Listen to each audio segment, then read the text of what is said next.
बोल लक्ष्मी नारायण भगवान की जय।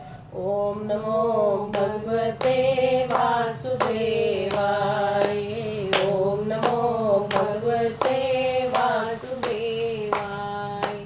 ओम नमो भगवते वासुदेवाय।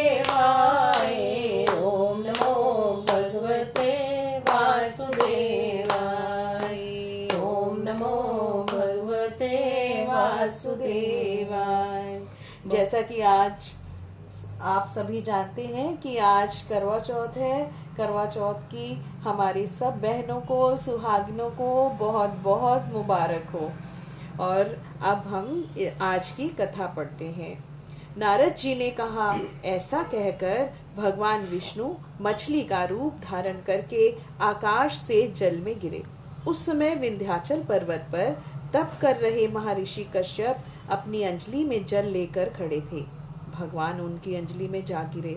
महर्षि कश्यप ने दया करके उसे अपने कमंडल में रख लिया। मछली के थोड़ा बड़ा होने पर महर्षि कश्यप ने उसे कुएं में डाल दिया।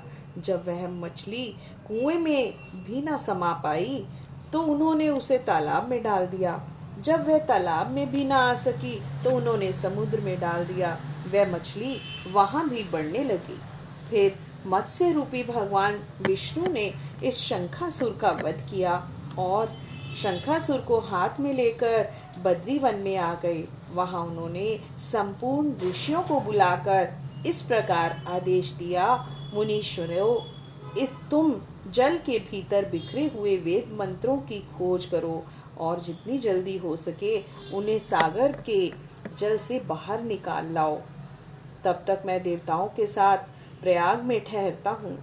तब उन तपोवन संपन्न महर्षियों ने यज्ञ और बीजों सहित संपूर्ण वेद मंत्रों का उद्धार किया। उनमें से जितने मंत्र जिस ऋषि ने उपलब्ध किए वही उन बीज मंत्रों को का उस दिन से ऋषि माना जाना लगा। तदंतर उस ऋषि एकत्र होकर प्रयाग में गए। वहां उन्होंने ब्रह्मा जी सहित भगवान विष्णु को उपलब्ध हुए सभी वेद मंत्र समर्पित कर दिए। सब वेदों को पाकर ब्रह्मा जी बहुत प्रसन्न हुए। उन्होंने देवताओं और ऋषियों के साथ प्रयाग में अश्वमेध यज्ञ किया। यज्ञ समाप्त होने पर सब देवताओं ने भगवान से निवेदन किया, देवादिदेव जगन्नाथ, इस स्थान पर ब्रह्मा जी ने खोए हुए वेदों को पुनः प्राप्त किया है और हमने भी यहाँ आपके प्रसाद से यज्ञ भाग पाए हैं। अतः यह स्थान पृथ्वी पर सबसे श्रेष्ठ पुण्य की वृद्धि करने वाला और भोग और मोक्ष प्राप्त करने वाला है। साथ ही यह समय भी महापुण्यमय और ब्रह्मघाती आदि महापापियों की भी शुद्धि करने वाला है। और यह स्थान यहाँ दिए हुए दान को अक्षय बना देने वाला भी है। यह वर दीजिए। भगवान विष्णु बोले, देवताओं, तुमने तो कुछ कहा है वह मुझे स्वीकार है। तुम्हारी इच्छा पूर्ण हो।